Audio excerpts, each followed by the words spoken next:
ধ্বংসের সবচেয়ে কাছে পৃথিবী।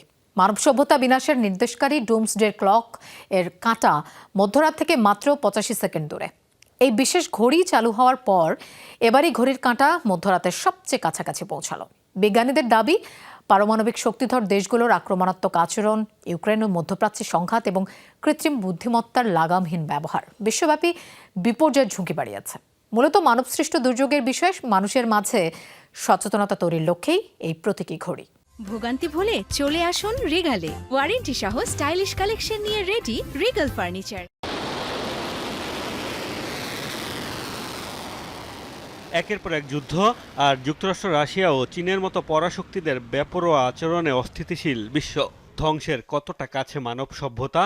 ডুমসডে ক্লক বলছে বিশ্ব বিপর্যয় থেকে আর মাত্র 85 সেকেন্ড দূরে। মানব সভ্যতা ধ্বংসের নিদর্শনকারী প্রতীকী ঘড়ির কাঁটা গত বছর ছিল মধ্যরাত থেকে 89 সেকেন্ড দূরে। এবার যা আরও 4 সেকেন্ড এগিয়ে দেওয়া হয়েছে, অর্থাৎ ঘড়ির কাঁটা পৌঁছে গেছে 11টা 58 মিনিট 35 সেকেন্ডে। ঘড়িটি চালুর পর কাঁটা এখন পৃথিবী ধ্বংসের সবচেয়ে কাছাকাছি অবস্থানে।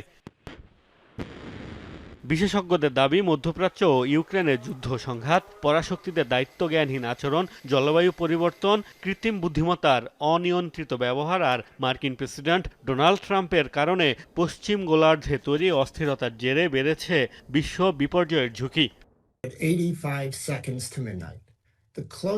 ঘড়ির কাঁটা এখন মধ্যরাতের সবচেয়ে কাছে। গত বছর আমরা সতর্ক করেছিলাম যে বিশ্ব বিপর্যয়ের খুব কাছাকাছি। দেশগুলোকে আন্তর্জাতিক সহযোগিতা ও অস্তিত্বগত ঝুঁকি মোকাবেলায় পদক্ষেপ নেওয়ার আহ্বান জানিয়েছিলাম। দুর্ভাগ্যবশত এর বিপরীত ঘটেছে। শক্তিধর দেশগুলো আরও বেশি আক্রমণাত্মক হয়ে উঠেছে। 3 বছর থমকে থাকার পর 2023 সালে ডুমসডে ক্লকের কাঁটা এগিয়ে দেওয়া হয়েছিল 10 সেকেন্ড। গত 4 বছরের মধ্যে 3বারই এগিয়ে দেওয়া হয়েছে ঘড়ির কাঁটা।